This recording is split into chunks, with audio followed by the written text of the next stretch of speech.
chaos grows in the eastern skies. The Dark Lord Sauron gathers his armies to him in the shadows of Mordor. In the bowels of Isengard, his puppet Sauron leads a murderous hawk, whose sole purpose is the destruction of the world of men. The foul servants of Mordor march upon the free lands and slaughter all those who stand against them. Once more, the free people of Middle-earth stand upon the precipice of doom. The battle for Middle-earth has begun.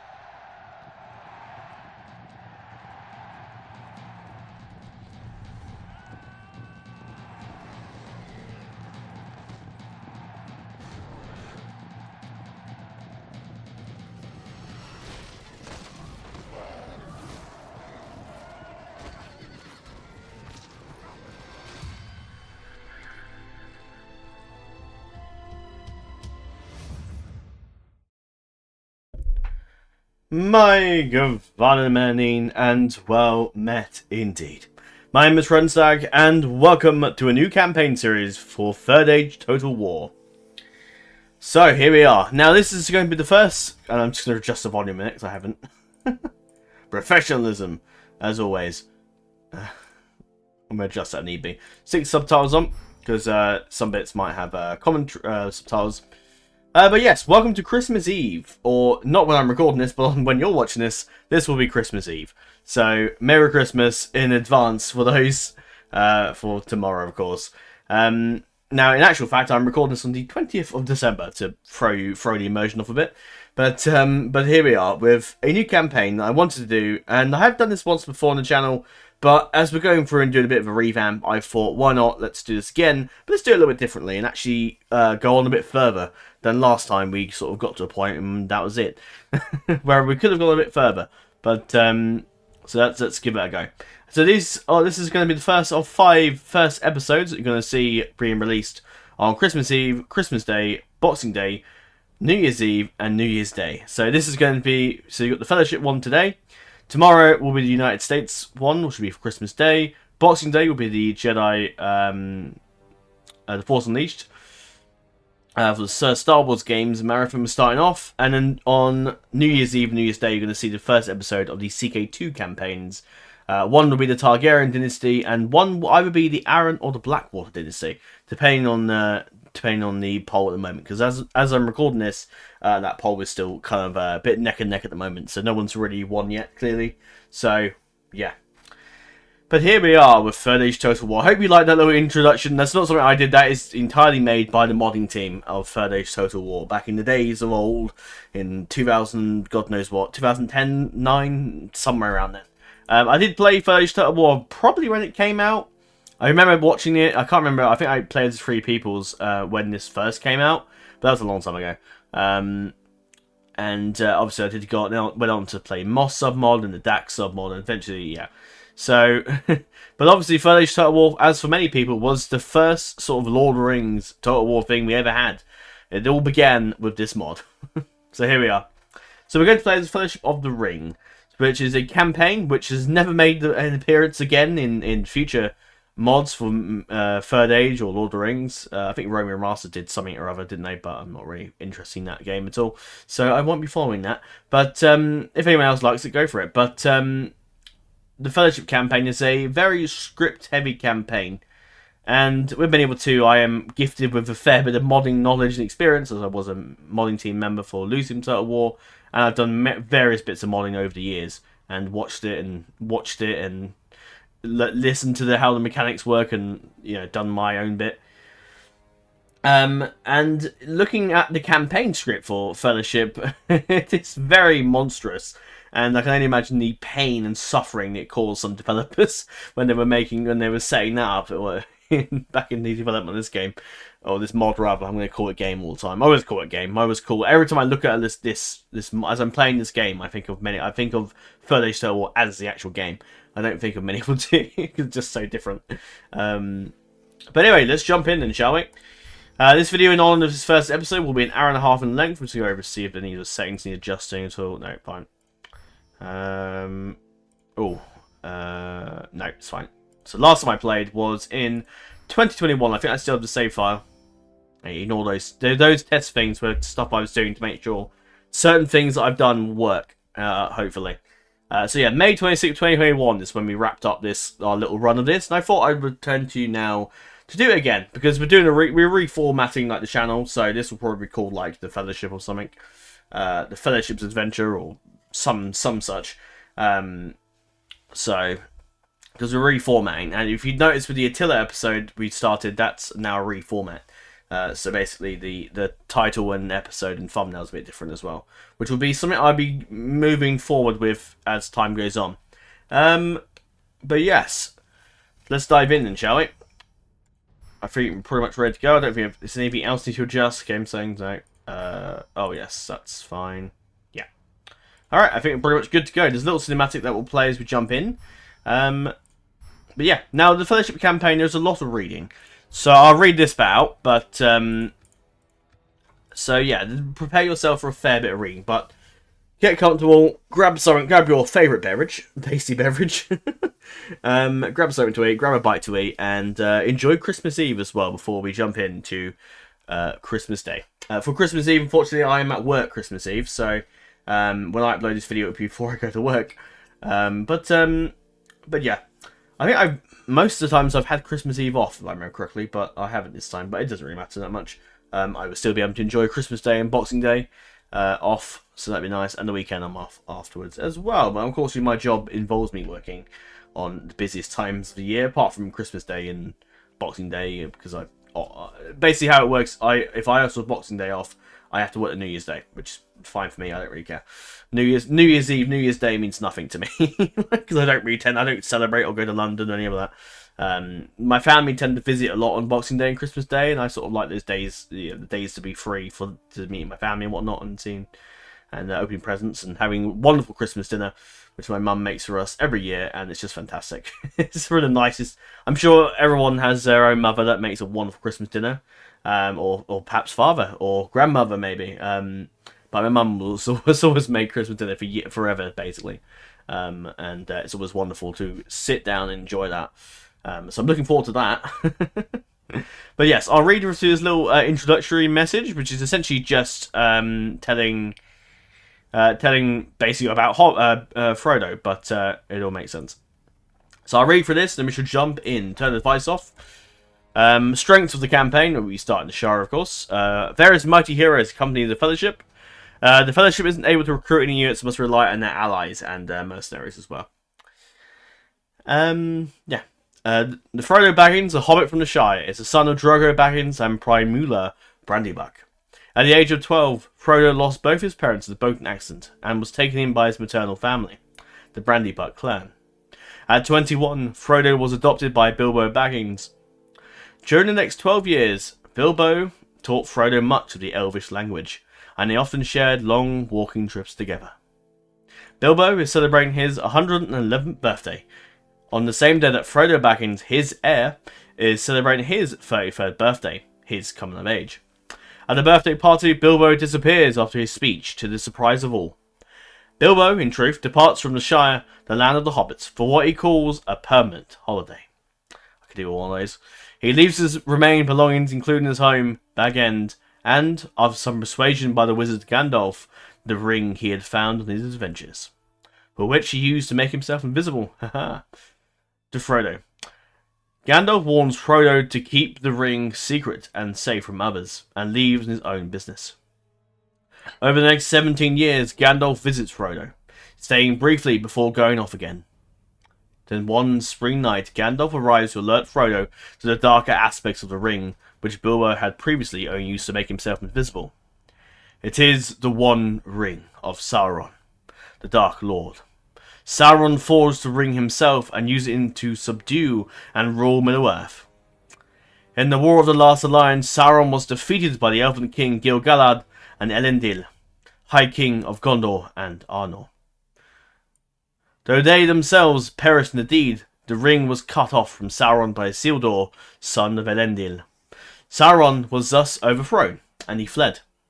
And so, for many years, peace returned to Middle-earth. But the ring itself was not destroyed. Isildur kept the ring for himself after cutting it from Sauron. However, Isildur was slain in the Battle of the Gladden Fields, and the ring was lost in the great river, Anduin. Whereupon it came into the hands of the creature Gollum, after he murdered his friend, who possessed the ring for many years. The ring then passed to Bilbo Baggins, after some riddles, and so passed into the hands of Frodo. Sauron has now arisen once again, and has now returned to his stronghold in the land of Mordor, and was exerting all his power to find the ring. Gandalf details the evil powers of the ring and its ability to influence the bearer, and those near him. Sorry, some food stuck in my teeth. I know, horrible detail.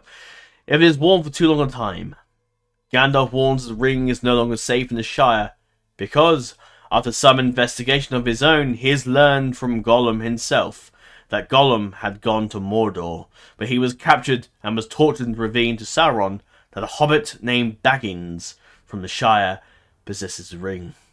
Heeding Gandalf's advice, Frodo decides it is best to remove the ring from the Shire.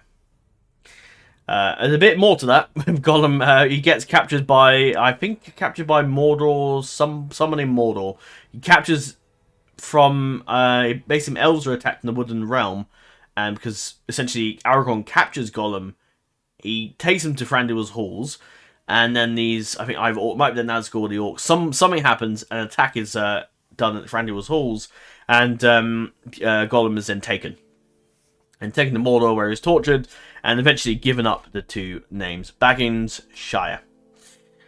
So yeah, there you go. There is actually a film being made now, and with, we've heard, with the Hunt for Gollum film, which is something I'm quite looking forward to, especially as the actors of Viggo Mortensen, Orlando Bloom, and Ian McKellen are returning to play their respective roles. So that'll be quite an enjoyable watch. I felt about doing this campaign, the reason I started this campaign is I thought I kind of want to do something fun. Something that didn't have to involve me modding and spending ages. And as time got closer to Christmas, I thought, oh, let's do this idea. So I thought, yeah, let's do this. And this is where this story began. Also, because quite a few of the Lord of the Rings films and Hobbit films are released in, like, December, I've noticed. Which I didn't even think about until I looked up the dates. And I saw a few things on Facebook saying, so many years ago today, this film was released. And I was like, oh, okay. I think it's like the 10-year anniversary of the Desolation of Smaug film, if I remember correctly. Also, the War of the Rohirrim has been released this month in December. I'm not sure if it's come out already or if it hasn't. I haven't actually really been paying much attention. But either way, I'm going to try and see that at some point when that weekend I'm free. So I'll go see that. There is a cinematic actually that plays as we jump in. And also, the Fellowship is going to be played on very hard campaign difficulty. Now, what I noticed as well, and I've done a bit of testing, just make sure this all worked and what crashes to expect and whatnot. And it's funny because if you start the campaign as a different difficulty, the game actually notices you started on a different difficulty, and actually, it basically just fails the campaign. You have to restart, which I thought was just funny. The attention to detail is wonderful. I'm going to turn the CPU moves off because it's not like a normal campaign where I need to look what people are doing. Everything in the game is set to passive. Apart from Mordor, I think when the ring is dropped to the Mount Doom, I think Mordor goes into a bit of a horde mode where they basically go around. They still attack things, basically.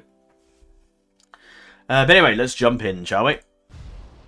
Yeah, manage your cities.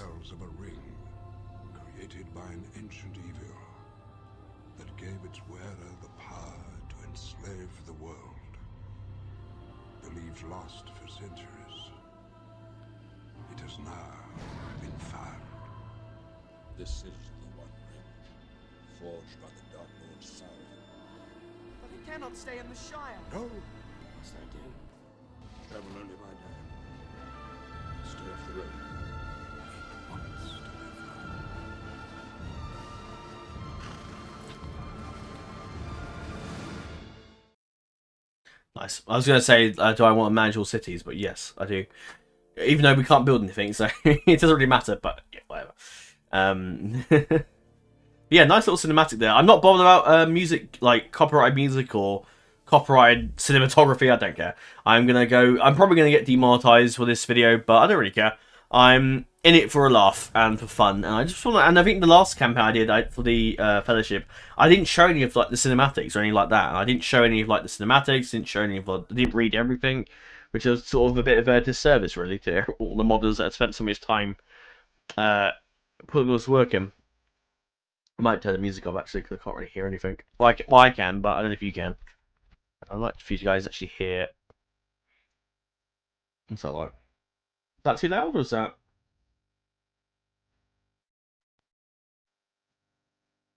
Yeah.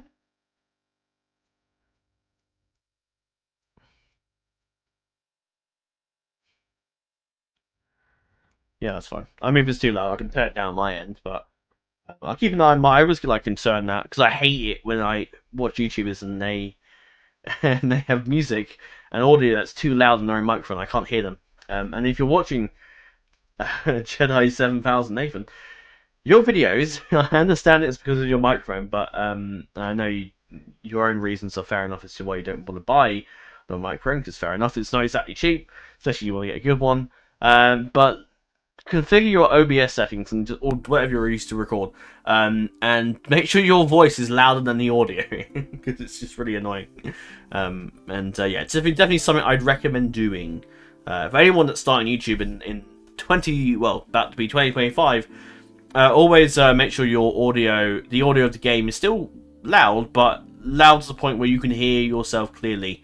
Your voice is clear enough. Anyway, I'm not going to rant. We'll read this though, which is our campaign rules and notes. So Frodo mustn't die. So if Frodo dies any point in any battle, the game's over. It's over. It's done. Every other hero except Merry and Pippin, because if they die, it's game over, because agents can't respawn, or they probably can, but I don't know, maybe it's difficult to code, not too sure. Can suffer one fatal wound, which will be healed in Imladris, which I believe isn't Frodo. So actually, Frodo can't, because I'm pretty sure, because every time in my testing, when Frodo died and we came out of the battle, the game just ended.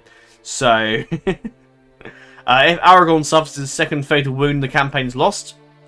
Units must not be garrisoned in any settlement except Hobbiton after the turn's end, or the campaign will be lost. Read the events and mission information carefully. Follow the automatic camera movement to know where your missions and quest locations are. Make new saves regularly in case you become dissatisfied with mission outcome or your campaign progresses. Or your campaign progress, sorry. Heroes can withstand several hits and are very useful to distract enemy units. Mercenaries are valuable reinforcements, so try to hire as many as possible.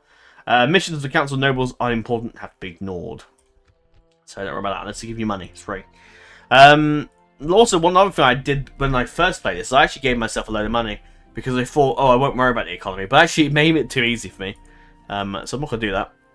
Although we don't have a lot of gold, so if it gets really bad, then maybe I might do it just to survive, just to win the campaign, or just to get to the point where we can survive. Because Hobbiton is our only source of income. So we absolutely need to make sure Hobbiton survives. Sorry, I'm going to knock this down a bit. Okay, so this is our current contingent. We have Frodo inside of here, who comes with the same bodyguard as Sam. He has the One Ring. Only the fire shows it. Ash Nash Dabutuluk. Ash Nash Gimbatul. Ash Nash Frakatuluk. Ash Buzum Ishi Grimpatul. One ring to rule them all, one ring to find them, one ring to bring them all, and in the darkness, bind them. So give us a good traits, well, a few good traits, some bad. Let's see, biography, which you basically read earlier. Just basic traits for him. Low impact, so you get basically the more corrupt you get, it lowers your movement points, I believe, and maybe some other things. Sam was Frodo Baggins' gardener, having inherited the position as Baggins' gardener from his father, Hamfast Gaffer Gamgee. Typically for a hobbit, he had never been before ventured far from the immediate area where he lived. Unusually for a hobbit, however, since childhood Sam is fond of legends and other fantastical stories. He is particularly interested, or I guess both, in the elves, and always hopes to see one day. Sam is literate, having been taught by Bilbo and Frodo, which was atypical for most hobbits due to their rustic culture. So yeah, pretty cool. Sam is our heir, right hand of the Fellowship, and Frodo is our faction leader. Leader of the Fellowship. Pippin's here as well. There's his biography there. I won't read for all this because we'll be here all day and I want to get some progress in. Don't want to be sitting here reading the whole time. Fredegar Bolger, great character. The Magnificent. Yeah. Yeah, we know who that is. So yeah, I'll let you read that if you want to. I'm not going to read everything. We'll be here all day. Now, one thing I have done is this is some of my own edition. And now I could have added in custom generals and bodyguard. No, I wasn't doing that. The whole point of this campaign was to have fun, not have to worry about, oh, do I need to add this general in? Because as much as I love adding custom generals and various things, sometimes it's not nice to not have to worry about it. So diplomat, I have a diplomat called Tom, which is a nod to my name. I was thinking about making him Tom Bombadil, but I couldn't bother to find a portrait of Tom Bombadil, so I just went with that. And it's like John Umber, actually. I'm pretty sure it is actually his portrait from Westeros Total War. And yeah, he's arrived. Yes, my lord. And the idea is that if we take a settlement, I'd like to be able to give it to another settlement. And it's just nice to have a diplomat around in case, you know, in case we get into some trouble. Diplomacy-wise, though, we're allied with all the good factions, and we all have trade rights, military access, just not a map information. So we could maybe barter for our map information, and of course we're at war with all the evil factions. Diplomacy-wise, everything's pretty much shared, apart from the Dark Lord of Mordor. You can't kill him. He lives forever. So we shall set off on our journey then, shall we? My lord. We go... I don't think we can go any further here, so we should go to the bridge. Is that the, no. Yes, hang on. Isn't it the Brandy? No, maybe not. The forest? The what's it called? The ferry. Brandy Buck Ferry, that's it. So we chuck Frodo in. This is, the, units and bodyguards they have. Hobbitry and Arms. Very basic unit. Not too bad, just, yeah. Standard unit has only 7 attack and 7 missile, 7 total defense. And 5 charge bonus. Bones fighting cavalry, combat bows in woods. I give him around there's a little melee fine and the snagger morons from the caves. That is true indeed. So with Chuck Merry, I could send him ahead, but we're restricted, so we can't do anything until we get to a certain point.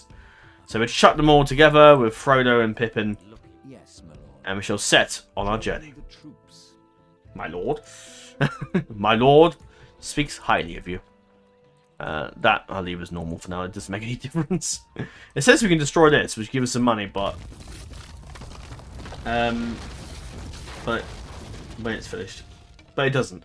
I don't know why is that. Why is that like sound effect in particular? Like, the most loudest thing in the whole game. What on earth? Why is it so loud?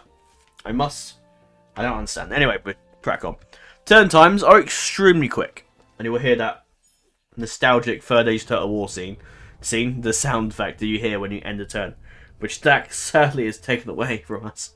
Anyway, it's beautiful. Chapter 1, A Meeting in Bree. For so many years, Bilbo kept this golden trinket, this ring. I never noticed how it changed him, how closely he guarded it. The malice within it was ever so subtle. And now, Gandalf tells me 'tis the weapon of the enemy. The One Ring. Its secret revealed by the flames in Bilbo's fireplace. As per Gandalf's instructions, I must now rush to Bree.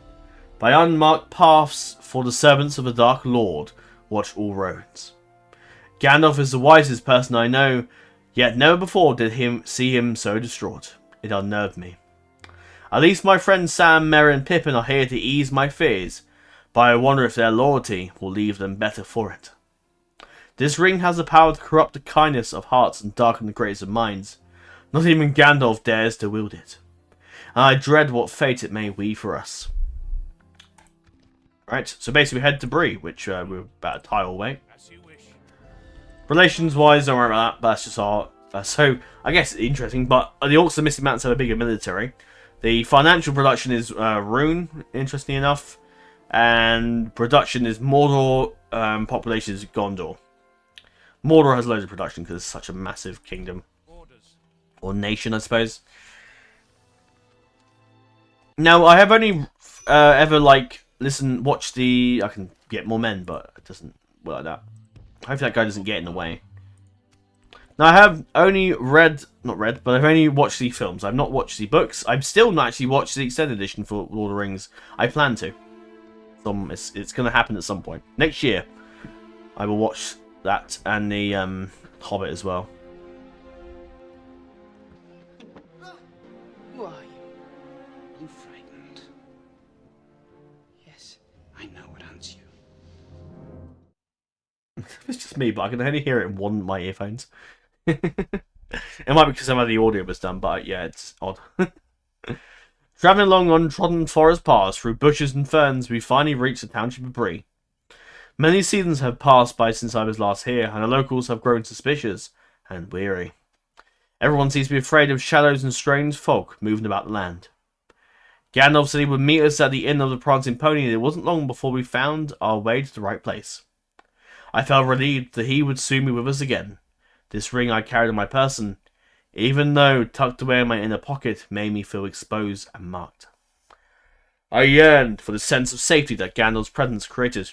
To my horror, the inn's proprietor, I think, Barnum Butterbur, informed us that he had not seen Gandalf in 6 months.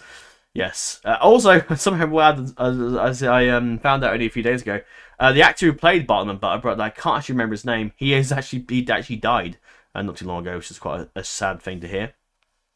So seeing him in as Bree for Divide and Conquer will be will give me a new emotion. We felt lost and dismayed at the news, but in the end we decided to stay at the night, hoping Gandalf might still come. When we retired for the night, we found a man waiting for us in our room. He was tall and dark, and as he towered over us, we thought ourselves in dire peril. Save for a bright sword at his side, the man looked weathered and unkempt, yet he stood with a proud bearing. Just as fear descended upon down to our feet, he finally spoke. The man introduced himself as Aragorn, a friend of Gandalf. He claimed that Gandalf had been delayed and had sent word to him to watch over us. He also said that the enemy was on our trail, and that we were not safe in Bree. He would take us to the wilderness where we could avoid danger. As doubt and fear mingled in our minds, Barnum Butterbur came into the room to deliver a message from Gandalf he had forgotten about. We could see on his face that he was quite embarrassed about the oversight, as well as he should be, we thought, but we were eager to read Gandalf's letter. In it, Gandalf informed us that he could not meet us, but that he would send his friend Aragorn instead. He bade us to heed his counsel and allow him to lead us. Relieved, we accepted Aragorn's offer of guidance and protection. I don't remember reading that last time I played this game. So, Yes, it's nice. So Aragorn now joins us then. After his father Arathorn was killed by orcs. Do you know what this feels like? It feels like a, it feels like I'm reading to you an audiobook of the Fellowship of the Ring. That's what it feels like. I like it though. It's laid back, it's chill. I wanted something like chill and fun for Christmas. So I thought this was pretty good. After his father Arathorn was killed by orcs, Aragorn was fostered in Rivendell by Elrond. Aragorn thereafter assumed his proper role as the 16th chieftain of the Dunedain, the Rangers of the North, and went into the wild, where lives the remnants of his people, whose kingdom had been destroyed through civil and regional wars centuries before. Chief of Dunedain and Mayor Bree. After the fall of Arthedain, Bree had become one of the most important cities in the north, and thus required its own mayors. Doesn't have the sword yet, but he will. He comes with a bodyguard of Dunedain Rangers, who have a melee attack of 10, missile attack of 10, and a total defense of 9, and 4 charge bonus, so not that great in charge, but still pretty good. Can use sharpened stakes, but because Aragorn's got an ability, we're never able to use that ability unless Aragorn, I don't know, unless he's, well, you can't at all, sadly. Long range missiles, unlike Dak, it doesn't show exactly the meters of range, sadly. Excellent morale, very good stamina, and expert hiding woods, which is pretty good. It's a bit of a backstory there if you want to read that. Pause the game if you would like. Right, let's carry on east. Now, we will get attacked by Nazgul, and there's nothing you can do. You can hide in the woods, but they still attack you. So, yeah. Improving commander. Nice. Something I will need to do, and I'm going to overwrite my old fellowship campaign. I will delete these, actually. In fact, I'm going to make a new one, actually. So I'm going to delete those. Because this game, unfortunately, has the horrible time of crashing. Now, I have taken steps to hopefully improve that by by hopefully by adding the larger wrestleware and 4GB patch, which essentially just improves the stability of the game. I don't know exactly what it does off the top of my head, but it just improves the overall stability of the game. So it's always worth just chucking it on. Yeah, it's also worth quick saving every time you do a move before you end a turn, because sometimes turn crashes happen quite a lot when you end a turn, and suddenly the game crashes and stuff like that. There's a way we can see that one little area there. No idea. Anyway. But go in this little map mode, actually. This is rather cool. Right. We should continue east. Chapter 2, The Journey to Imladris. Excuse me. Aragorn explained to us that the servants of the Dark Lord who were on our trail were called Nazgul, Uliri. They were once great kings of men enslaved by the rings of power Sauron gave them, not unlike the one I carry. Feeding on their ambition, the rings pulled their minds and bodies into shadow and bound them to Sauron's will. Now they exist as wraiths, neither living nor dead, haunting the land, searching tirelessly for the One Ring, attracted to it like moths to a lantern whenever its power is used. Aragorn says, "We must make haste towards Rivendell to seek the wisdom of the elves. None of us have ever travelled that far. The elves are but a distant legend in our minds. Though Gandalf has told me many stories and Sam has often expressed a desire to meet this elder race. It will be an interesting experience to say the least." And yeah, so Pippin and Merry are spies. I don't know if I went over that last time, but they're spies basically. As opposed to generals, which is an interesting concept. Can't make sense for those two. The Nazgul gain us every day. I can feel their presence, or rather the ring can feel it. Their chilling wails echo through the night, and each feels like the cold blade of a knife trailing down our spines. Aragorn is a skilled pathfinder and well versed in woodland lore, but the time is running out. We must hurry. As you wish. Continuing tomorrow. I probably should just ignore that little message. And here they come. Yeah, nothing you can do to stop them. I think there's one chance I've seen where sometimes they disappear, and you get lucky, but it's very unlikely. The Nazguls, before they had the update to, I suppose, the DAC names, which I really like, actually. I love the backstories they've made for those.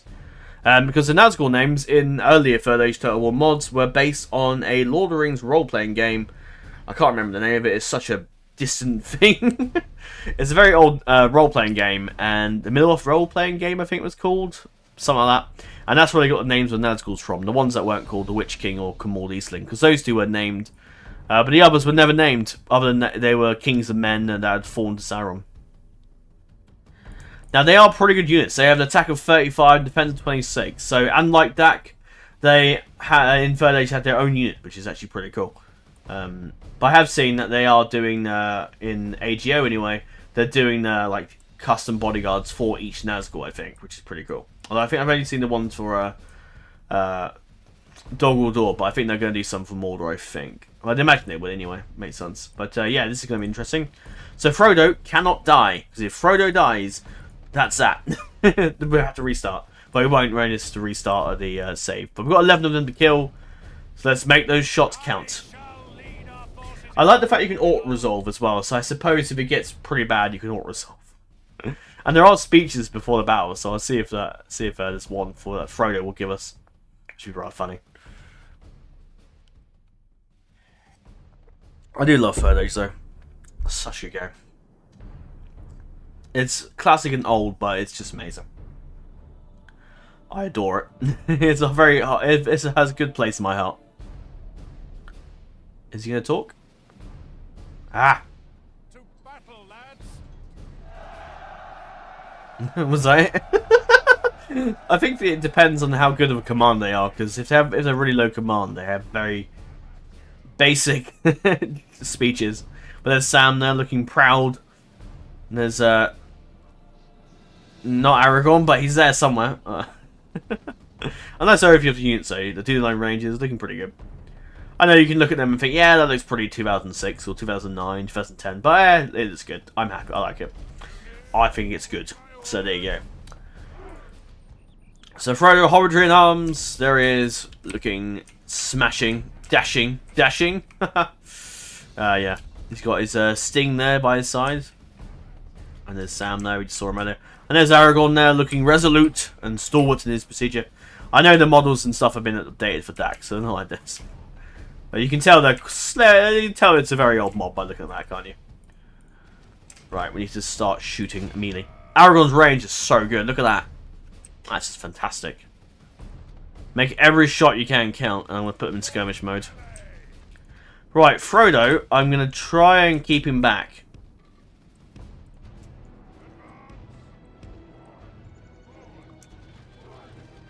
That classic Furley's music playing along. I don't know how good the shot's going to be. I'm tempted to send Sam in alone, but he will just die, because the hobbits are going to be horrible against these guys. Aragorn is our only chance, and we have to use our arrows as best as we can, so just shoot everything you have. Now this is what I feel the Grey Company should be in DAC. They should be a hybrid unit. Maybe a little bit different to the Steel Bowmen, but slightly different, but like they should be a hybrid unit. They should have swords and axes and whatnot, but they should also have bows. I think that'd be such a cool idea. I know you get that with the Dunedain Bodyguard, and that's probably why they haven't done it, but yeah, I think that'd be cool. A bit like Gil-galad's Company. God, I don't think we've killed any yet, have we?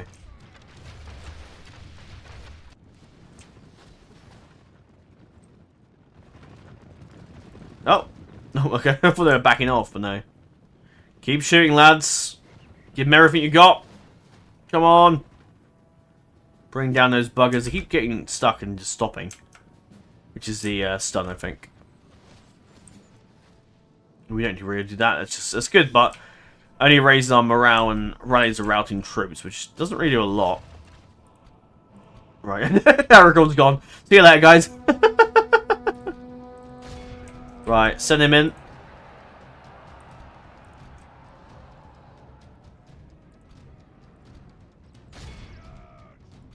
Right, Frodo's on that side. He should be alright.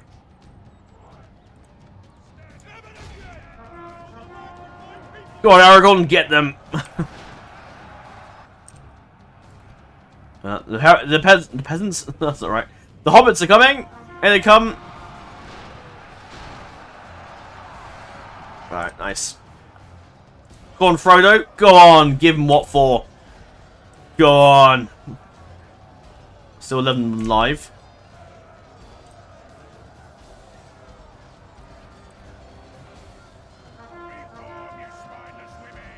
Yeah, Frodo's a little bit... Oh, Christ. No, it's going to happen immediately, isn't it? I can see it now. Run! Frodo, you are not going to die to the Nazgul already. We're only like, what, an episode? It's right there, come on. Come on, Frodo. Get out of there, buddy. Get out of there, buddy. Oh, God, where's he going? Oh, boy. Oh, God. No, God, you're running through the enemy. Oh, no, no, no, no, no. Frodo, come on. Frodo, no, don't stop. Why are you fighting? Run. Run. Get out of there, you fool. Are you... Is the ring making you idiotic? Run away. Idiot. Go to that tree. Samson, alright? Let's pull the Dunedain out. I'm going to try and get some shots. Oh. Excellent. Of all the Nazgul to kill first, he killed him. Brilliant. Fantastic.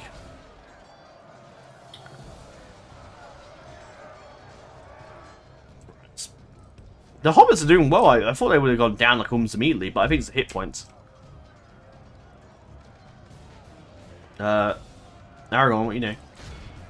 Problem is, it's too... I don't know. Can we shoot there, or is it going to be just too many casualties?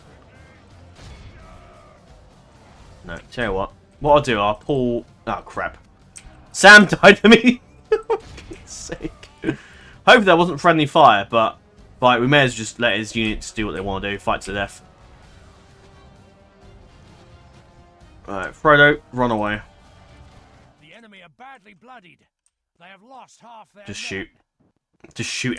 Just give me everything you have, lads. Well, Sam's died almost immediately, but that's alright. We get a very good unit if he dies. Which wasn't my plan at all, I promise you that. But I know, I played this campaign before, I know how this works. Where did he die? Did he... I don't know. Where's his body? We must collect his body! I guess in this scenario, Sam got stabbed by the the Nazgul instead. I think it's in there, isn't it? About there, I think. The two hobbits are fighting bravely. That guy just got murked. Come on. They've killed one. He's getting... Oh, no. Oh, he's going... Oh, no, he's gone. Oh, no, he's gone. Right. Just keep shooting, lads. Fire. Fire arrows. That'll do it. Fire arrows, please. Set them ablaze. Let's now run away. Oh, God. Oh, my good God. Run. Aragorn.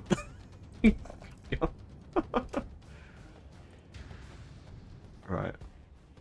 Right. Fire. Fire. Fire, men. Give him some flame shots. I don't know if that's going to do anything, but I don't know. Flames isn't actually that good.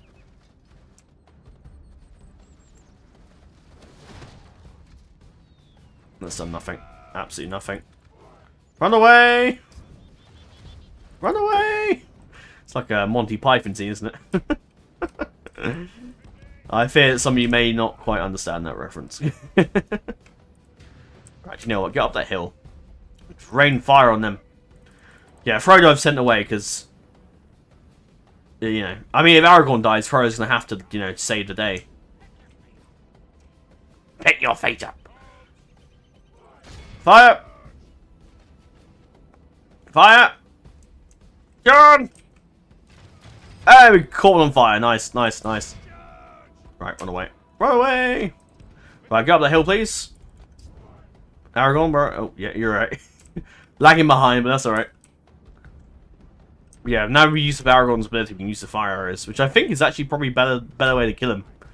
Because sometimes it can do a one-shot if you set them alight, I think. But I don't know if it's really that accurate, is the only thing.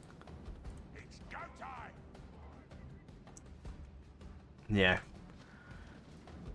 Yeah, it's not that accurate, unfortunately, but, oh no, that was alright. Because it doesn't set them alight. No. Right. I could even throw distracting them. I might send them in. I know it's stupid, but there's only 2 of them left, so... Should be okay. No, leave them on that. That's just tempting fate. No. Actually, no. Keep them skirmish, and that way I can just get them to fire. Oh, they're going to stand there and... Oh, brilliant. Thanks, guys. What are you doing? Oh, the AI. Yeah, they're going to be knackered.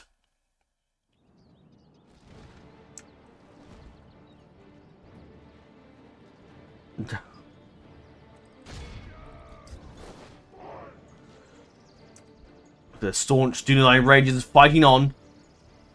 Oh, did we kill one? No, no. Oh, there goes one. It's Nazgul barbecue time. I know I could call the episode that, but I think that's a little bit too. Fire! Fire! Fire! What are you doing? Oh, you idiots! Yeah, that was nice one, lads. Fine, cut him down. If Frodo wants to turn up, that'd be great. Oh crap. This is probably the Witch King of Angmar. He's lasted so long, he's got to be. In my head canon, it's all the Nazgul, except there's 2 additional Nazgul, but they must have, you know, joined in. They must have got bored and said, oh, there he goes. And he's dead. Is utterly vanquished. Let all who remember this day remember it as the day of our most glorious victory. Yay! Well, oh, that music. Yeah, what a way. Dunedain got the most kills. Sam did kill 3, but yeah, sadly he died. It wouldn't be me. It wouldn't be me without getting my generals killed off in the first episode.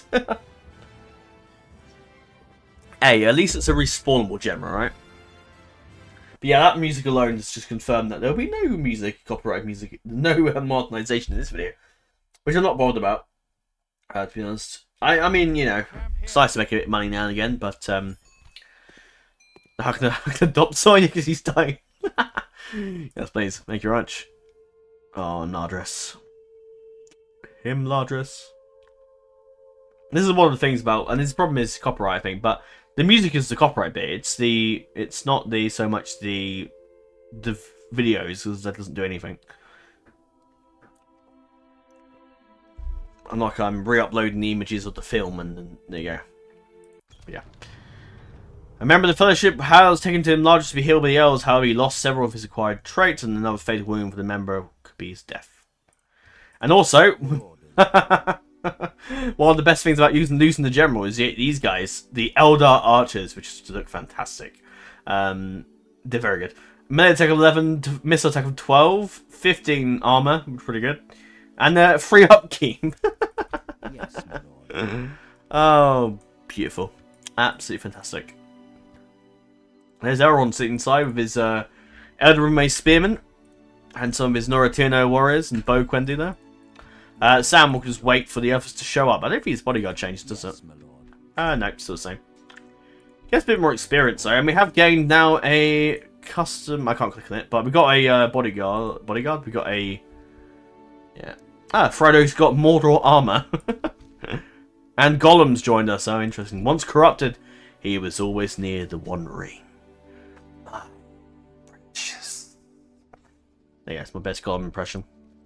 Mordor armor, Mordor banner. That's good. We need some more hit points because, yeah, in case he dies, and then the campaign's moot. We'll quick save there. Even though I didn't quick save off the battle, did I? Actually, that's silly. Right, well, we're joining up with Sam, and yeah, that's good. We've got a custom general for free because I'm not bothered about adoptions. We don't have a family tree. I tend not to do adoption because I like to have my members of the family that are members of the family. Only adopt unless it's like really bad. Can I do a bit of an exploit? No, I can't. Matty is now he's actually not a bad commander actually. Heir apparent, not a Nightfire though, but yeah, might have use of him later on. You're meant to leave Hobbiton without a unit in it, but it doesn't actually. No one ever attacked you, so. Should be fine. I mean, I guess, no, my luck, if I moved that guy out there, he'd probably die. But, I'd rather have the hobbits around to help us out in the battles. Especially as I know there's a particular mission with Isengard. The Ents crash your game, and you can't get around it. So, basically, when you have to do the mission to fight at Isengard, you have to disband your Ents. So you can't fight with the Ents, which is annoying. Yeah, I'll move. Sam can greet Frodo as he arrives. Look, it's me. I'm alive. I might die and go to the Undying Lands, but I'm alive. I love this campaign. It's such good fun. Orders. By your command. Your orders. Here you go. Cool. Mission failed. Well, that's us. We've lost.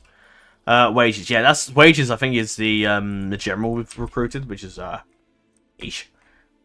Not cheap. Getting the general in, is it? I think that must be the. I'm sure it's the. Ooh. Yes, my lord. Always happy to. I'll give you my map information for 1,000 gold. Oh no! Oh no! It's demanding. Oh dear! Wow. Oh god. I mean, times are tough. We need some cash, alright? Let's not No. until we meet again. That is worth a shot. Oh, let's do a quick save before we end off. Always quick save because the game crashes now and again, so just a good thing to do, just in case. Taken deep into Mordor and cast back into the fiery chasm from whence it came. One of you must do this. I will take the ring to Mordor. I will help you bear this burden, Frodo Baggins. By my life or death, I can protect you. You have my sword. And you have my bow. And my axe. 9 companions. So be it. You shall be the Fellowship of the Ring. Right. Where are we going? We'll basically laugh. Where are we going? Well, have you been to Mordor? Have you ever been to Mordor, Pippin? After Groot and Trek managed to stay just ahead of the ring rafts. I used to call it ring rafts as a kid. Ring wraiths and reach Rivendell. The power of this place is great, and the Nazgul dared not follow us further. Soon we met Elrond, the elven lord of this place, and one of the wisest beings in Middle-earth. He welcomed us to his house, and we spent many weeks in Ladris, as it is called in the elven tongue, recuperating. To my great joy, Gandalf was also here. He had been delayed by the treachery of Saruman the White, the head of the Wizard Order, who betrayed the free peoples and joined with Sauron, seeking to sate his own hunger for power. Aragorn told us that he spent much of his youth here under Elrond's care. We learned that he was the direct descendant of Isildur and Anarion. Great kings of old, mean that he was the only remaining heir to both kingdoms of Gondor as well as the long-ruined Arnor, which tends to be forgotten about in the films. Well, in the cinematic edition anyway, I don't know about the extended edition. All the stories and legends Gandalf told me seemed to come alive in this place, causing both feelings of wonder and dread. Soon, a great council was called to decide the fate of Sauron's ring. I don't know if this is like from the book, or this might be just stuff they've chucked in based on the book, I'm guessing. I don't know. Anyway, representatives of the three peoples gathered for this fate or altering meeting. Boromir, son of the steward Denethor, arrived from Gondor, where people had been keeping the fortress of Mordor at bay for a long time, at great cost. Legolas, the Sylvan Elf, came from the forest of Mirkwood on behalf of his king and father, Thranduil. Much of Mirkwood has been covered by shadows spreading from the dark citadel of Dol Guldur, once home to Sauron the Necromancer, and is threatening to engulf the entire Sylvan realm. Gimli, son of Gloin, would speak for the dwarfs. When a messenger from Mordor came to Lonely Mountain, inquiring about Bilbo and the One Ring, the dwarfs of Erebor knew that great evil was afoot. Several of Elrond's advisors, as well as Gandalf, Aragorn, and myself, also attended the meeting. Much deliberation there was on what to do with the weapon of the enemy. Much fear and anxiety there was, and the discussion soon became heated as personal interests and old rivalries began to surface. At last, Elrond spoke. And that's where you see the message. There's a lot more to that. And Aragorn, and not Aragorn, but Gandalf uses the send demonstrator, they're also good and bad. No thank you. Although I could actually, but I can't because it's restricted. No! Anyway. Yes, my lord. But yeah, Gandalf used the black speech of Mordor to... I imagine we get hobbits, won't we, right? Yeah, have a little trillion. So there is, and then we should set off. So Frodo, yeah, One Ring, we know that. He has a mithril vest. West, apparently. Of all items made of mithril, the most famous is a small shirt of mail. It is close, woven of many rings, as supple as linen, cold as ice, and harder than steel. This ancient blade was made by the finest smiths of Númenóreans. I wonder if that will appear in Rings of Power. Actually, no, it wasn't Elven. I'm pretty sure it was an Elven, not Númenórean, but maybe that was a mistake by the modding team there. Sam gets nothing, sadly. Well, maybe I should give him some better stuff, but that's fine. And Aragorn now is Anduril, because in the books he gets Anduril when it's forged for him. Why is it Rivendell at the Council of Ladris? But obviously in the films it's given to him Elrond at the Dunharrow. But in the book, I mean, they probably wanted that to be a really dramatic moment at the end of the film, towards the next, the third film, or something like that. This is the mighty sword of Elendil, forged from the shards of Narsil, the very sword that cut the rings of power. The ring of power from Sauron's hand. It is the flame of the West. A badass sword that I think most Lord of the Rings fans that I know. I think my friend General Cheese, he has the, and that's not his actual full name, but I know I'm not going to tell you his full name on here because I don't know if he'd appreciate that or not. But yeah, he is. I'm pretty sure he has a replica of the Anduril swords. I know I should look into that myself, but I might get Glamdring actually, which is Gandalf's sword, because it's just something. Dan, I like the blue part of it. The Elder Archers will be very handy, that's for sure. Legolas is commander of the Wardens, first, yeah. So he's basically first commander of the Sylvan armies. Son of Thranduil, king of the Woodland Realm. His father Thranduil had originally come from Lindon. He and his son are actually Sindar or Grey Elves. A small minority of Sindar rules the predominantly Sylvan Woodland Realm. Boromir is here, High Warden of the White Tower. And as Gondorian Horn. As the brother of Faramir, the eldest son of Denethor II. And it's basically a badass. And so unfortunately, Boromir still dies. I can't save him. In Battle of Middle-earth, you can save Boromir, actually. As we shall see eventually once the Angmar campaign concludes in the new year. Commander of the Iron Guards. And descent from Durin the Deathless. And Gandalf is with us, with Glamdring. The mighty blade Glamdring, Sword of Turgon, Elven King of Gondolin. So I think I've read about Gondolin recently in the Silmarillion. My god, is that music loud. Ring of Fire, one of the 3 rings of the elves. Staff of Gandalf, which you see in the Rings of Power. I know some people hate Rings of Power. Personally, I actually my mum actually really likes it, and I must admit, there's a few bits I sort of look at and think, oh, that's not quite right in the lore, but I'd sort of overlook it, to be honest. In exchange, which is a bit of fun. So there you go. Yes, my lord. Alright, how far can we go? So let's... Not like it really matters, let's be honest. Yes, my lord. Your orders, my lord. Yes, Let's chuck them all together with our company of Elder Archers, which is a nice little bonus, I must confess. Which are marched south. There's an Isengard army down here, which I might fight, actually. I'm also curious, if Boromir dies, would he respawn? Yes, my lord. I don't know. Maybe. Let's crack on. Chapter 4, The Unknown Ways. The Fellowship is on its way. Our first stop is Lothlorien, the great golden wood and home of the Galathrim elves. Their power will shelter us and provide us with valuable support as we proceed towards Mordor. All roads leading to Lothlorien are perilous, and we have little time to spare. Gandalf is taking us via the most direct route, which leads through the mines of Moria, called Khazad-dûm. Chad name. Long ago. These mines and great halls were once home to Gimli's people, but the dwarves were driven off, and Moria had become a place of dread. We only hope to remain undetected by the evil that lurks in these dark depths. So let's leave Pippin behind, in case he, knocks over a bucket. Your orders, my lord. You never know. Yeah, not many people like Rings of Power. Personally, I'm not like a massive fan of it, but I sort of am, but I'm also not.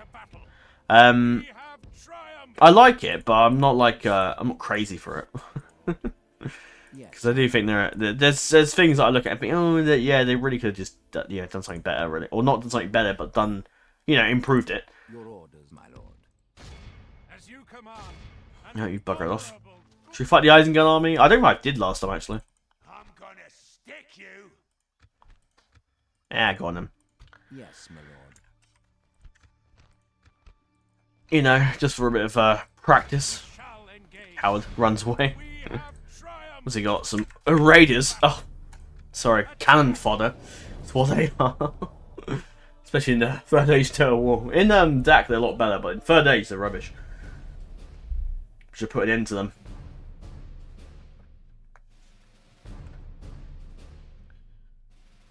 But yeah, next thing to record this is the American Revolution, which I'm going to grab some chocolate before I do that, though. But I will do that. Let's have a look at everyone, shall we? Let's line them all up. If you group them up and shift 1, it basically puts them to a nice little line. This is Frodo's forces, so let's make sure he goes all the way down there in case he suddenly dies. Sorry, Frodo. He's going to be neglected. Sam, I kind of don't really want him to die either, to be honest. So I'm going to pull him back. Hobbits can just leave for now. There's Aragorn's company, which has 2 experience now, so they basically get better melee attack. Basic experience improves the overall melee they have, essentially. So Legolas' bodyguard. Basically Woodland Realm archers, essentially. Melee attack of 9, defense of 9, and 11 missile attacks. Still pretty good ranges. As Boromir's company comes with 2-9 ranges. Sadly, no it'd be cool if it came with Gondor enforcement. Oh, he can use his stakes. Oh, you can. Nice. Might come in handy against Balrog. I don't think we really need it for this, but... do you know what? Yeah, let's... Gimli's the only one's not range here, which is kind of funny. Yeah, I mean, that might be useful, I guess.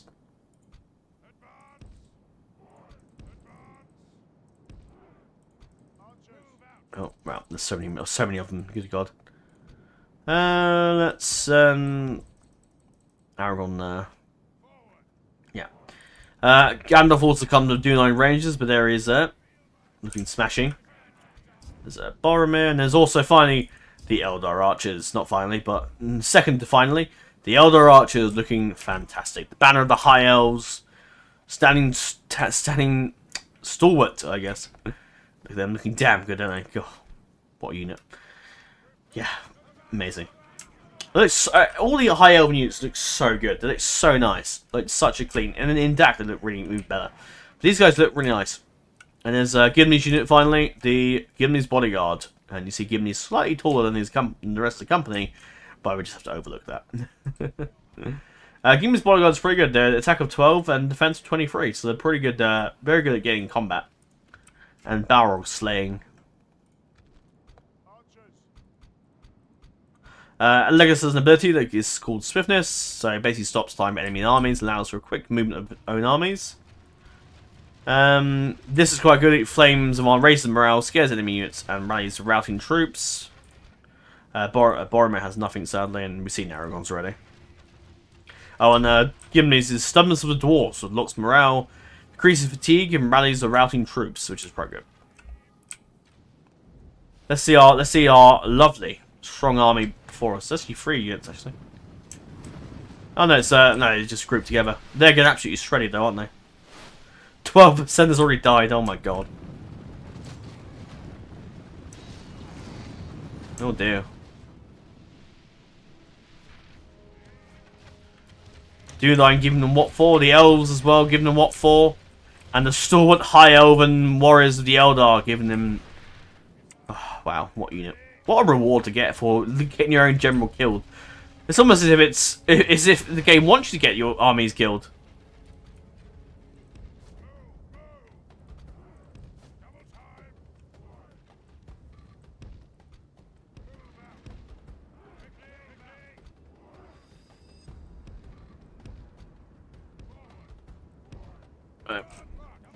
Gimli, prepare yourself.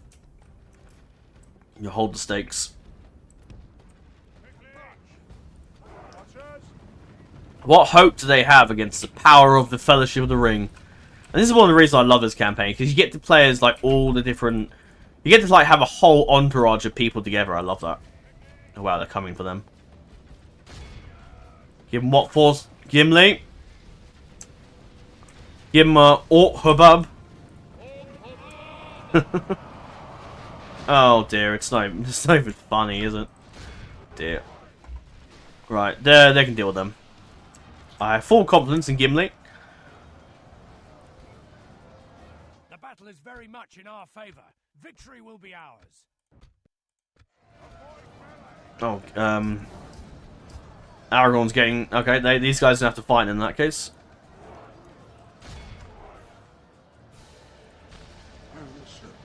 No, not like that today.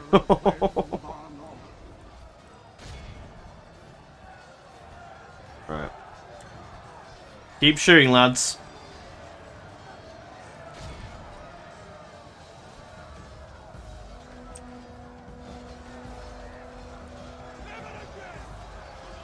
My people for enemy hands. Oh, you don't like that, do you? You pansies.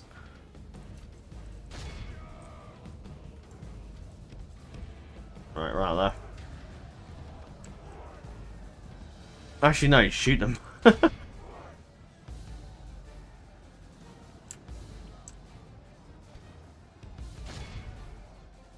don't want to waste my elves, but I'm going to have to at some point.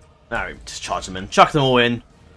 Charge! So let's say for the Empire, but that's alright. I can do that tomorrow. I can do that when I play the other campaign. But I can continue to say it when I play Rome. Oh, look at that banner carrier going straight in there. Go on, son. Oh, off he goes. Oh, he's going straight in there. He's still going. Everybody's in.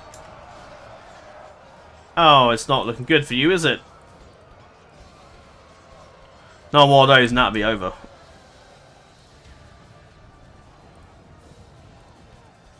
The enemy army Yeah, it's over. Pursue and run them down. Alright, turn that off and start shooting.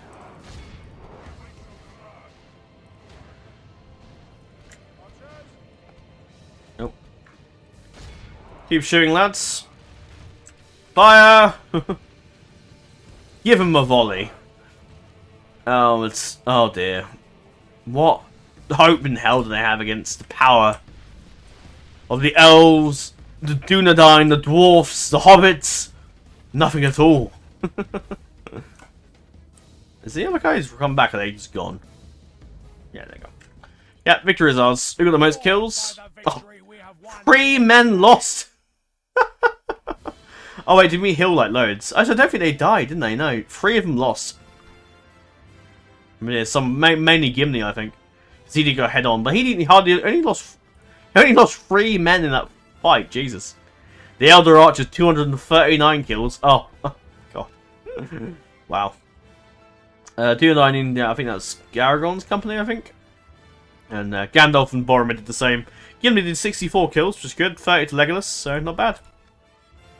Let's plow on, shall we? We'll probably end this with the Battle of the Balrog, I imagine. And then we shall... Which usually has a game crash, so... But I have got the task manager and the file ready to load up in case the game crashes and or screws me over.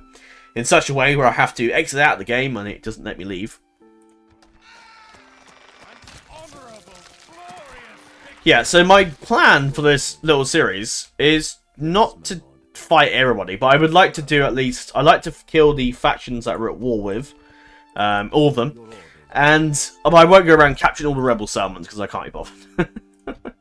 Because that's a lot of effort. And you're not meant to hold these settlements anyway, so it's either you give them to your allies or give them to the rebels.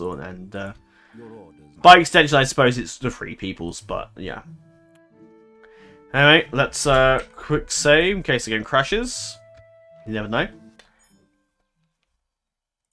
And keep moving.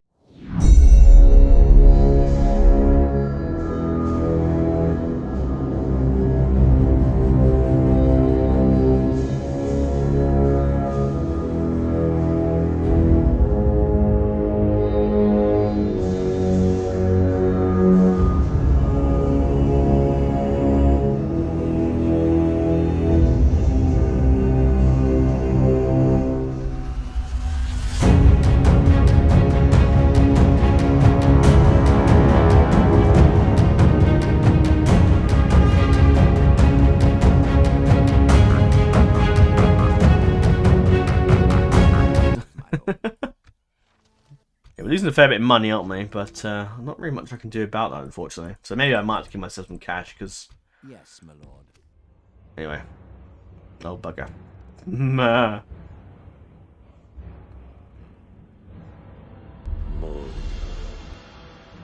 The dwarves delved too greedily and too deep.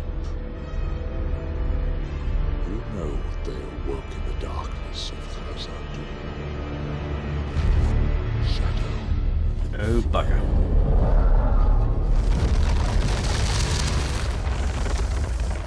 Oh, that scene out of Rings of Power when they saw the Balrog was so cool.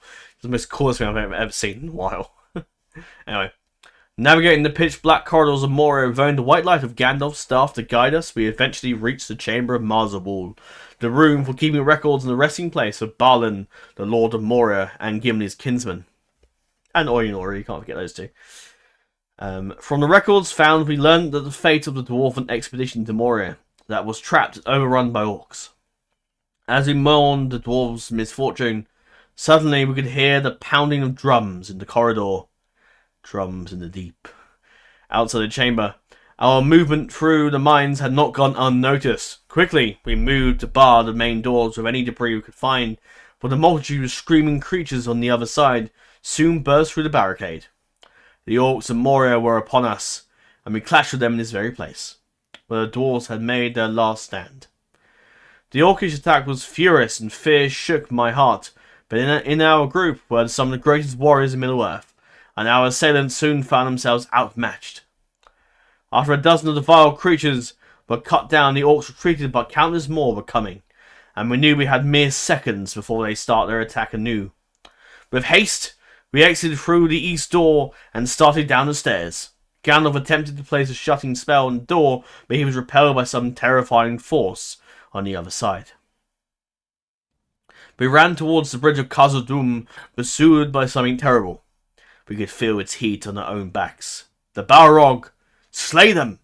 Or slay them because there's more than one of them. The Balrog of Moria. Oh boy.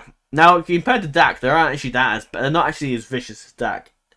But they're still pretty powerful. They're attack of 25 and defense of 12. Defense of 26, sorry. And upkeep 0. So, and hit points 3. But yeah, Balrog's Ruin. I'm not gonna reveal that, but that's a lot of nice bit of flavour about the Balrog.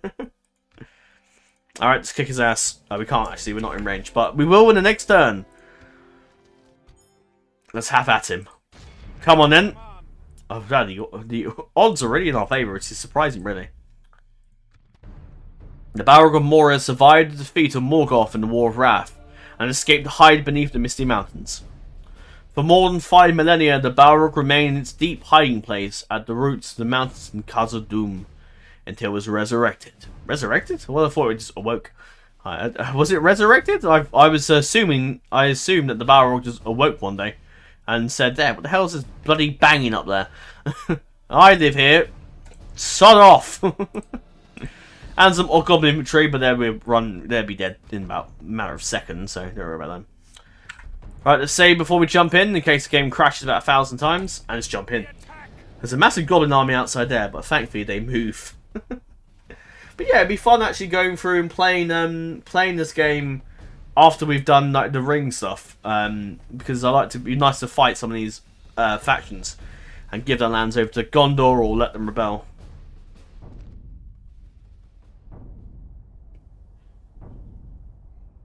The drums. They're coming. Speech, please, Frodo. Please be something more dramatic and epic than just get ready. Finish them! Oh my god. Well, it inspires the men, so, you know. Alright, elves, you guys have been slaying these guys back in the days of old, so... Oh. I'll cut your heart out! Alright, dwarfs. Now my strategy and plan. Do I have a plan? Not really. Stakes. The stakes! Oh no, we can't get that far. Unless we lure the Balrog here. Let's do it. Let's lure the Balrog. We can catch him in there. Alright. Oh yeah, sorry Frodo, you're gonna go. You just wanna wait by the door and just watch out for the watcher thing, and you're bye. I'd like Sam not to die, so Sam can join you as well. And you can be the sit at the back and the reserve squad in case everything goes to hell. Alright, let's go up here and prepare for battle. Conserve your ammunition, trust me. Right, now, I don't know if... Now, can we lure the Balrog over here? Oh, they've popped their ability. I love the drum sound effects, sound cool. And then they are, the Balrogs. Yeah. They look pretty cool, don't they? But sadly they crashed the game. Well, I don't know, in this they seem to be fine. The mod looks pretty cool. They've been updated now, but they still look pretty cool.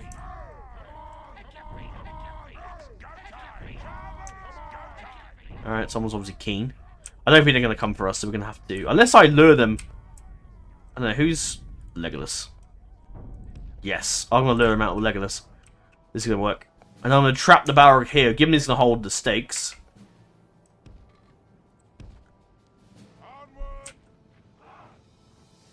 Yeah, Gimli can hold them.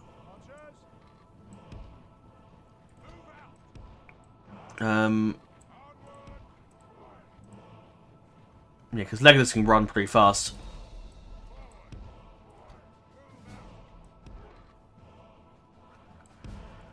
Legolas can take a position there at some point.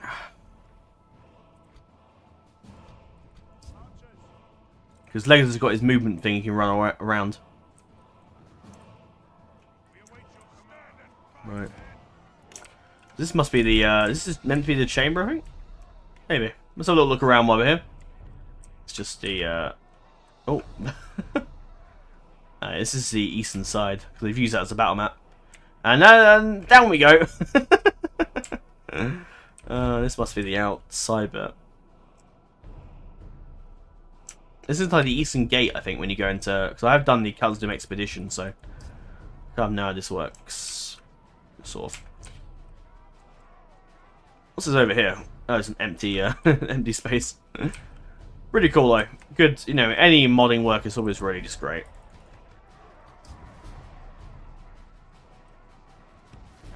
Come now! Oh, he's got his torch out.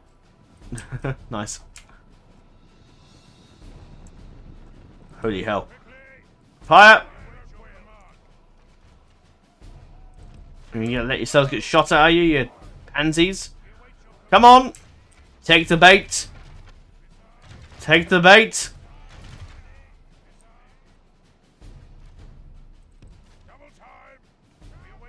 Let's see a Balrog there.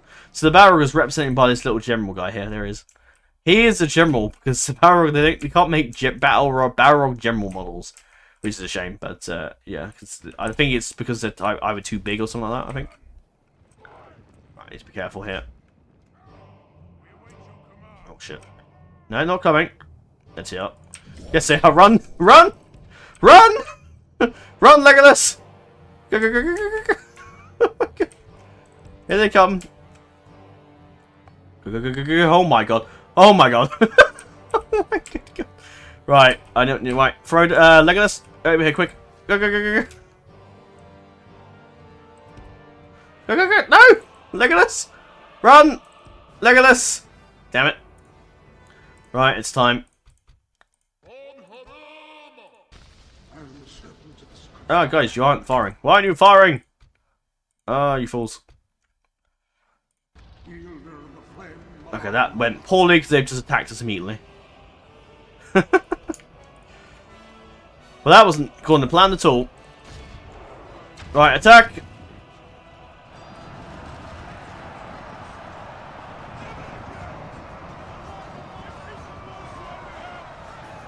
Did Legolas just die? No, he's still alive. It's alright. The battle is very much in our favor. Victory will be ours. Here come the gobos coming to get in there. Oh, some of my elves just died. Yeah, well, I mean, I don't know if the stakes really did anything, to be honest, but... How many Balrogs are left? 16. Oh, we killed one. One's still down. Nice.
Trying to see the Balrog, but it's hard to select them. 9. So we killed 5.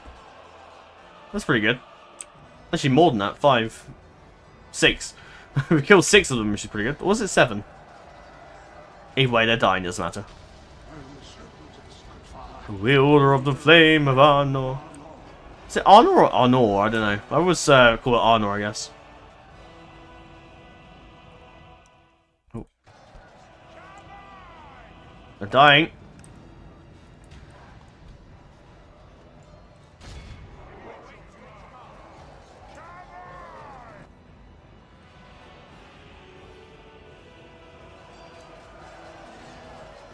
I don't know if the stakes are helping. Right, Boromir, Gandalf, give them your lives. Because you guys are about to die anyway. Or, well, will die anyway.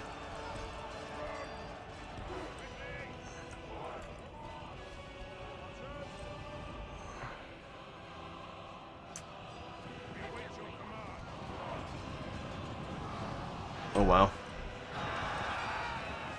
Jesus.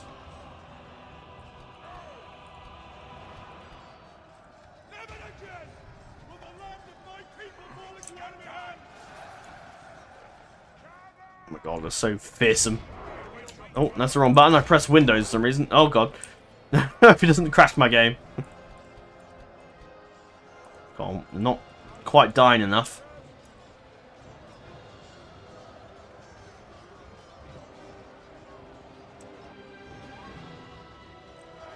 I should have tested to see if Boromir respawns, but oh well.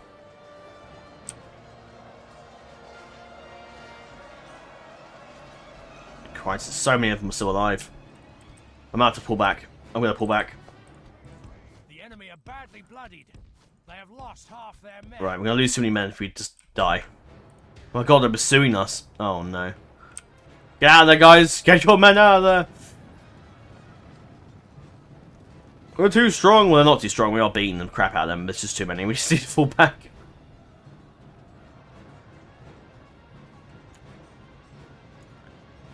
Now.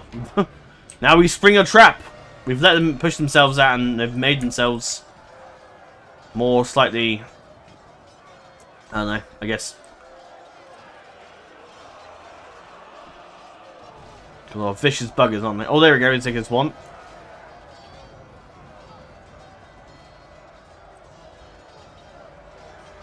I don't think Boromir respawns, actually.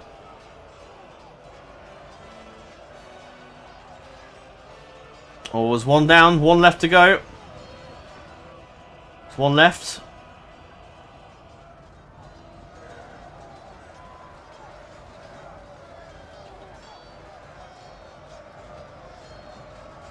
Oh my god, he's still not going down. Come on, guys, give him what for. Go on, Legolas, you're there. Is Legolas going to slay the Balrog? Oh god, camera, camera. No, he's buggering off. Go on, Legolas, finish him off. Come on, Legolas. Oh, if the camera stops screwing me, I might be able to get it. No, I think Legolas has been pushed out of the way. There's two letters because the other guy, there he is there. That's the other Balrog. The goblins have been ripped apart though. Oh, there he goes. Right. Bring the goblins down, lads. Send Gandalf to finish. Gandalf and Boromir will finish the...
Right, time 6 now, this is basically over.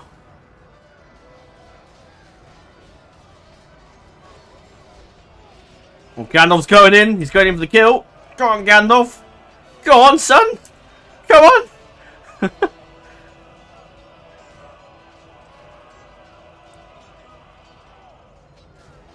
Oh, go on, Gandalf. He's getting right. Oh, go, give him one.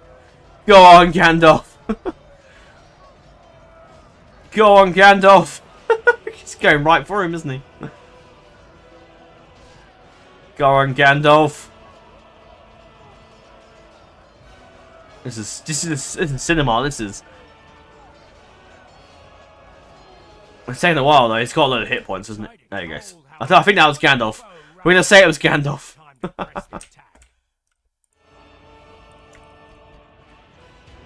guys gonna try and shoot those goblins off. Make them run! Cowards! See you later, guys. There's one dwarf left in Moria.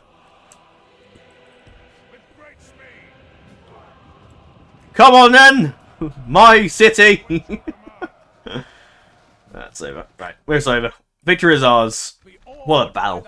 We didn't lose anyone actually, which is surprising, but yeah, I thought one of them was going to go down at one point, but no, they didn't. Dun, dun, dun. Gimli's boy got the most kills, yeah. Very good at killing Balrog, as I said it earlier. 58 for the Eldar, 30 for the Dune Line. Yeah, not bad. The Eldar and the Dwarves showing their true strength of arms. Unfortunately, Gandalf, even though he didn't actually die in the battle, technically still dies in the event, so, because that's what happens in the story. But there you go. It's not like Battle on Earth where they can survive. Oh well. And yeah, victory is ours. We've cleared the mines. We're on to our next destination. Bye. Please tell me someone didn't die. Escaped Khazad-dûm. As we reached the bridge, it overtook us, a demonic apparition of shadow and fire. It stood there, wreathed in flames and wrath, ancient and terrifying. A Balrog of Morgoth, Legolas exclaimed in horror. This foe is beyond any of you, Gandalf returned, and bade us run across the bridge. Having reached the other side, we could see the whole scene unfold. Gandalf and the Balrog faced off each other. Over the great chasm, surges of light and flames clashed between them as the two forces duelled, each determined to undo the other. Great was the power unleashed that day in Moria, and terrible to behold. Yet the day seemed to be ours when Gandalf smote the bridge with his staff, and the stone structure began to buckle and crack. You shall not pass! Couldn't resist. Unable to withstand the monster's weight, the bridge collapsed beneath the Balrog and the fiery beast was swallowed by the infinite darkness below. Sadly, our joy lasted but an instant, and we watched in horror. This music is so, like, not right. As a tongue of flame lashed out from the deep darkness and took Gandalf with it. In confusion and despair, we ran out of the mines, leaving darkness behind us save that which was now in our hearts. Gandalf's loss was like a hammer blow to the chest, yet our Aragorn urged us on, for orcs would soon blanket the area with their numbers. We had to move on, we had to reach Lothlorien. And so we shall. And Frodo got more orcs than Misty Mountain armor. Brilliant.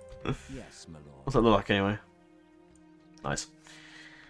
Cool. Maybe we'll give it out to other people, but it's nice that nice that Frodo probably should have some better hit points in case, you know, he drops dead. Because even if we are going to continue past, you know, past the ring being destroyed, we still need to keep Frodo and Sam alive. Frodo and Aragorn alive. Well, Aragorn's alright for it. He can die once, but he can't anymore. But after that, I'm going to chuck Frodo and Aragorn. Probably, they'll be at the very back of a battle, or they'll be like over in Hobbiton. Safe from harm, so the campaign doesn't end. But that's all for now then. That is today's episode. I hope you have enjoyed our little foray into Third Age Total War once again with the Fellowship. Some of you might be disappointed that I'm doing this again, but I really wanted to play this again. I probably won't play it again now on the channel, but with this new format I'm doing, I thought there was some unfinished business, so that's what we're going to do. I'll save there. There probably will be a crash to desktop after I end this, or after I play on.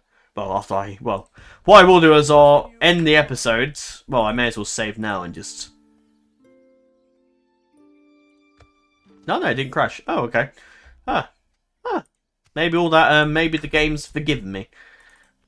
Yeah, we just go closer and closer, and then that'll be it. You have reached Lothlorien, the fairest forest realm of the elves remaining in Middle-earth, in the Third Age. It is the elven centre of resistance against Sauron, and it is a symbol for the elves' aesthetics and preservation, which provides a space over time for the characters who both live and visit there. I talked slightly louder because it was a bit of a loud song. But yes, Gandalf's left us, and we should do a quick save, and that shall be the end of today's journey. But yes, tomorrow will be, of course, Christmas Day, and I hope you're all very much looking forward to, or hopefully a wonderful day with your families and friends and whoever and your loved ones. And I shall see you all in the next episode with the what was I going to say? With the first episode of our Road to Independence campaign, which I will record straight after today, after this recording. So yes, until then, guys, I hope you're looking forward to the specials that I'm doing for the Christmas Eve, Christmas Day, Boxing Day, and New Year's Eve, New Year's Day. It should be good fun, and it's nice to. I thought it's a good time to start off a new campaign. Just do it on the Christmas Eve, Christmas Day. Now, I suppose many people probably won't see the episode because some probably will be busy with their families and whatnot. But if you do get a chance, and you'll need a bit of a relapse and a break from the family, or a break from just general life and just waiting for dinner to be cooked, and family are boring you to death with drinks and just random conversations about your life, then I guess you can run away for an hour and a half and just enjoy this. But this will go up sometime probably in the morning as I wake up, so you can all jump in and hopefully maybe get a bit of video in. Well, today you'll be fine because it's not Christmas, but I know for many people Christmas Eve starts a bit early, and some people have like celebrations or whatnot a day early. But anyway. But yes, I thought it was a nice way to celebrate the holidays and kick off things. And then we can kick off the campaigns. I can start a new year with most of the campaigns already starting. There's a few, there's about 4 now, that are going to be decided by votes. There'll be another Lord of the Rings vote, or more of a fantasy Total War vote, which will have DAC and some Lord of the Rings option in there as well, for those that are wanting me to play more of that Lord of the Rings. There's also a Mount and Blade thing coming, there's a Hearts of Iron 4 thing coming, and also a different mod for CK2 series coming at some point. But that's all for now then. I'll see you all tomorrow for the Road to Independence campaign, episode number 1, as our United States campaign. I'll probably just call it United States campaign, because it kind of just makes sense. Because it is, eventually. But yeah, that should be fun. And then on Boxing Day, we'll bring you the Jedi... I keep saying Jedi. Star Wars: The Force Unleashed, which should be good fun as well. I'm looking forward to that. Probably gonna play it on the PC because there's some mods around I've looked into that I might. And also, it's really cheap. It's the Steam winter sale at the moment. It's on to the 2nd of January, and everything's damn cheap. So if you're interested in getting some good games, then yeah, definitely have a look. This is not the sale I always tend to wait for. There's some good sales of Black Friday, but none of them really interest me. And the winter sale's always been. It's when I've got most the DLCs for CK2 and whatnot. Maybe I'll see if there's any good deals for the Hearts of Iron 4 ones, as we're going to be diving into that at some point, and the CK3 as well. But anyway, that's all for now then. I hope you have enjoyed, and I'm going to go have a bite of Reese's chocolate that I got as an early Christmas present, and I'm going to enjoy that before I record the next video. I probably will record Force Unleashed probably when I get home from work tomorrow, or maybe the day after, we'll see. That's all for now then. I hope you have enjoyed, and I'm looking forward to the continuation of this campaign. I am very much looking forward to it as well, and I end the turn actually while I'm here. There is no glory in hiding. I've been given 2,000 gold coins. Thank you very much, guys. Yes, my lord. So I'll save the game, and that will be all. So till we speak again, dear friends, Nevada then Permad Melanin, and farewell.